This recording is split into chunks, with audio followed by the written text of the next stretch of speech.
Assalamualaikum warahmatullahi wabarakatuh. Alhamdulillah, jumpa kembali dengan saya, Ibu Sumiati. Kali ini, saya akan melanjutkan penjelasan tentang soal uji kompetensi kalian akuntansi tahun pelajaran 2025-2026, yaitu soal paket 1 UDS Prima. Di video kali ini, yang akan saya bahas adalah tentang bagaimana cara penyusunan worksheet atau kertas kerja UDS Prima. Sebelum kita mulai, marilah sama-sama kita melafazkan basmalah. Bismillahirrohmanirrohim. Nah, ini adalah lembar kerja worksheet yang akan kita gunakan ya. Kolomnya terdiri dari kolom trial balance, adjustment, adjust trial balance, income summary, dan balance sheet. Untuk mengisi worksheet, ini datanya kita ambil dari trial balance yang ada di soal ya. Bisa kita lihat di sini. Ini akan kita pindahkan semua datanya ya. Yang debit kita letakkan di debit, yang kredit kita letakkan di kredit di kolom worksheet ya. Kita letakkan di sini. Kemudian kalau kita sudah selesai memindahkan data dari trial balance, berikutnya kita akan memindahkan data dari jurnal penyesuaian yang sudah kita buat sebelumnya. Ya, ini jurnal penyesuaian yang sudah kita buat sebelumnya. Nah, sekarang kita akan langsung ke tutorial pengisiannya. Ingat, yang pertama kita akan memindahkan data trial balance ya per 31 Desember. Kita pindahkan semua ini nilainya yang ada di debit maupun yang ada di kredit. Kita pindahkan semua di sini datanya ya di kolom trial balance ya. Termasuk jumlahnya. Ya. Sudah kita pindahkan di sini. Nih, sudah kita pindahkan semua. Nah, berikutnya kalau sudah, kita akan memindahkan data dari jurnal penyesuaian ya. Yang pertama kita lihat di sini ya, di jurnal penyesuaian ada akun cash in bank nilainya 880.000 di sebelah debit. Maka di cash in bank kolom adjustment ini kita pindahkan juga nilainya di sebelah debit. 880.000. Kemudian di sini ada bank service. Bank service ini nilainya ada di sebelah debit senilai 320.000. Maka di sini kita cari akun bank service, kita letakkan nilainya juga di sebelah debit ya. Kemudian ada interest revenue, nilainya ada di kredit 1.200.000. Kita ke akun interest revenue, kita letakkan nilainya di kredit 1.200.000. Berikutnya di sini ada office supply expense. Office supply expense ini nilainya ada di debit 5.900.000.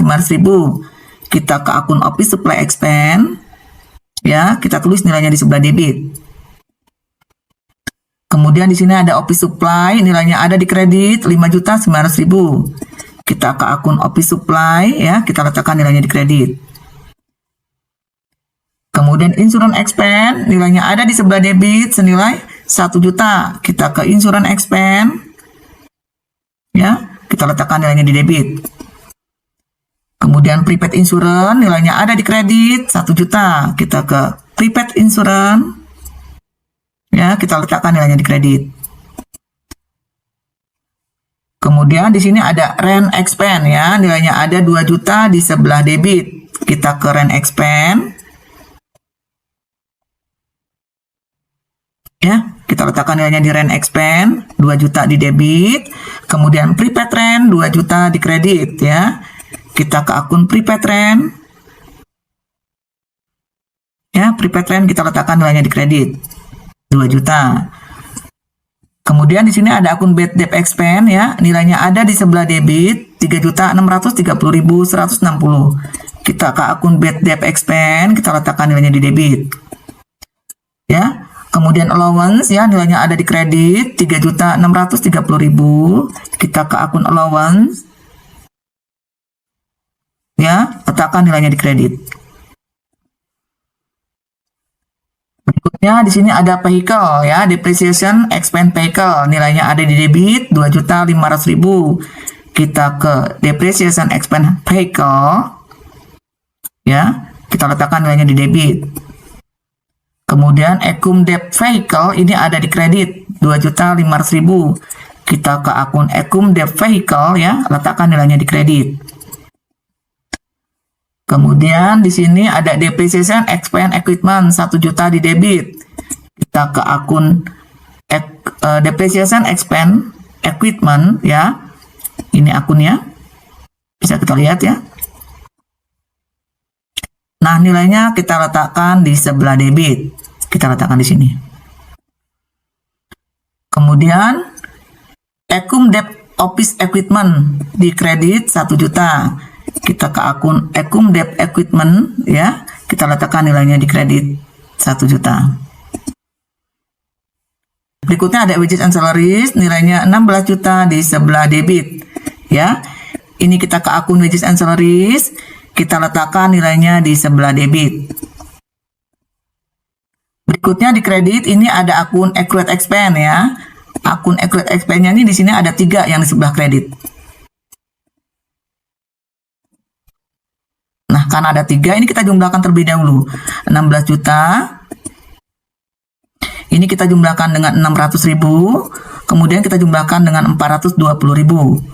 Totalnya ini adalah 17.020.000. Ini kita masukkan ke akun accrued expense di sebelah kredit. Kita ke accrued expense ya. Ini akun accrued expense, kita letakkan nilainya di kredit senilai 17.020.000. Ya, penjumlahan dari sini. Nah, berikutnya di sini ada internet, electricity, and water expense ya.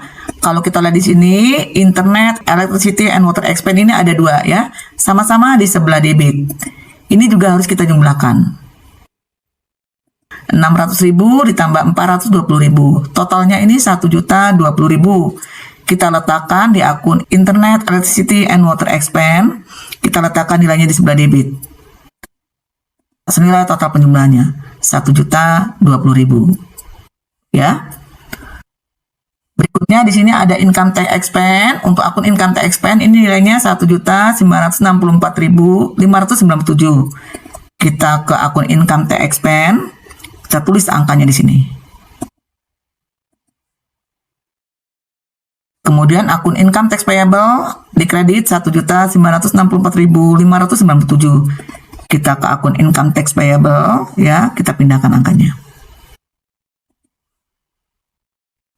Nah, kalau kita sudah selesai memindahkan data dari adjustment entries ini, berikutnya kita harus menjumlahkan kolom adjustment yang ada di worksheet ya.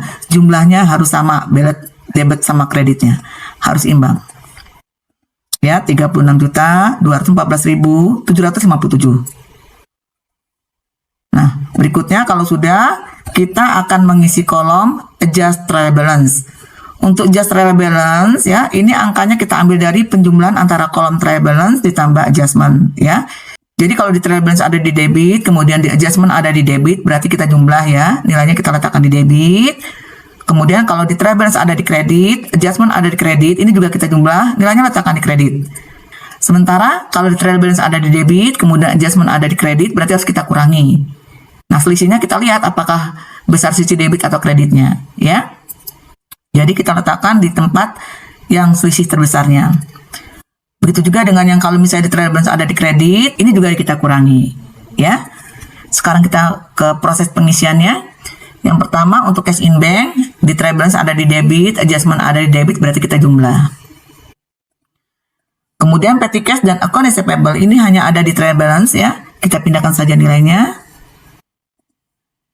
Kemudian allowance ini di trial balance di kredit, kemudian adjustment di kredit, berarti kita jumlahkan ya, letakkan nilainya di kredit. Kemudian di sini merchandise inventory hanya ada di trial balance, pindahkan saja nilainya. Kemudian office supply ya, di trial balance ada di debit, kemudian adjustment ada di kredit, berarti kita kurangi. Prepaid insurance dan prepaid rent ini juga sama ya, di trial balance ada di debit, adjustment ada di kredit, ini dikurangi. Kemudian vehicle hanya ada di trial balance, kita pindahkan saja nilainya di sisi debit. Untuk Ekum Debt Vehicle ini awalnya di trial balance ada di kredit, adjustment ada di kredit, berarti kita tambah ya, nilainya letakkan di kredit. Kemudian office equipment hanya ada di trial balance, letakkan nilainya di debit. Ekum Debt Office Equipment ini trial balance di kredit, adjustment di kredit, berarti kita jumlah ya, nilainya letakkan di kredit. Kemudian account payable hanya ada di trial balance, berarti letakkan saja nilainya di kredit. Accrued expense dan income tax payable ini hanya ada di adjustment ya, kita pindahkan saja nilainya di sebelah kredit. Kemudian bank loan, capital, prefer, sales of merchandise, sales return, sales discount, free collected, dan cost of goods sold. Ini nilainya hanya ada di trade balance ya. Kita pindahkan saja nilainya sesuai dengan tempatnya, apakah di debit atau di kredit ya. Kita pindahkan saja nilainya. Berikutnya di sini, kemudian internet, electricity and water expense, office supply expense, bad debt expense, depreciation expense vehicle, depreciation expense equipment, kemudian insurance expense, rent expense, wages and salaries expense. Ini awalnya di trade balance ada di debit, kemudian di adjustment ada di debit juga, berarti ditambah. Nilainya letakkan di sebelah debit. Berikutnya di sini untuk other operating expense ya, hanya ada di trade balance saja. Kita letakkan nilainya di sebelah debit. Kemudian interest revenue di trade balance ada di kredit, adjustment ada di kredit, berarti kita jumlah ya, letakkan nilainya di kredit. Berikutnya late fees collected hanya ada di trade balance ya, letakkan nilainya saja di sebelah kredit. Berikutnya di sini ada revenue kosong, kemudian interest expense ya, ini ada di trade balance saja, kita pindahkan saja nilainya di sebelah debit. Berikutnya bank service charge dan income tax expense ya, di trade balance ada di debit, kemudian di adjustment ada di debit, berarti kita jumlahkan ya. Masing-masing nilainya kita letakkan di sebelah debit. Nah, kalau sudah selesai untuk kolom adjust trade balance ini kita jumlahkan baik sisi debit maupun sisi kreditnya. Harus balance ya, harus sama. Nilainya 4.506.636.495. Sudah balance. Ya. Nah, berikutnya kalau sudah, kita akan mengisi kolom income summary dan balance sheet. Untuk income summary ini diisi dengan akun-akun nominal ya. Jadi untuk akun-akun nominal ini yang kode awalnya adalah 4. Bisa kita lihat di sini dari sales of merchandise sampai dengan income tax expense. Ini adalah akun-akun nominal. Ya, untuk akun-akun nominal ini semua angkanya yang dari kolom adjust trade balance ya, ini kita pindahkan ke dalam kolom income summary. Yang debit kita letakkan di debit, yang kredit kita letakkan di kredit. Ini kita pindahkan semua ke sini nilainya.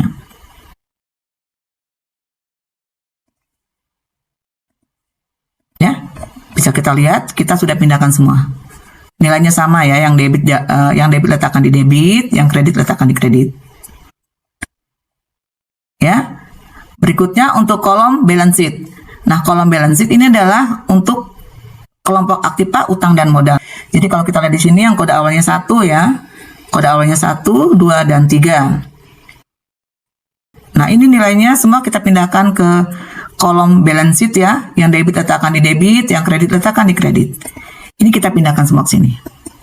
Ke dalam kolom balance sheet.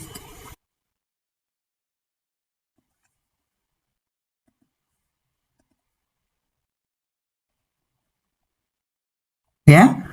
Nah, kalau sudah, ini kita jumlahkan, baik itu income summary maupun balance sheet, ini kita jumlahkan semua. Dan di sini pasti tidak balance jumlahnya. Ya, kalau kita lihat di sini untuk income summary, debitnya 2.881.621.892, sementara yang kreditnya 3.457.469.225. Jadi tidak balance, ya.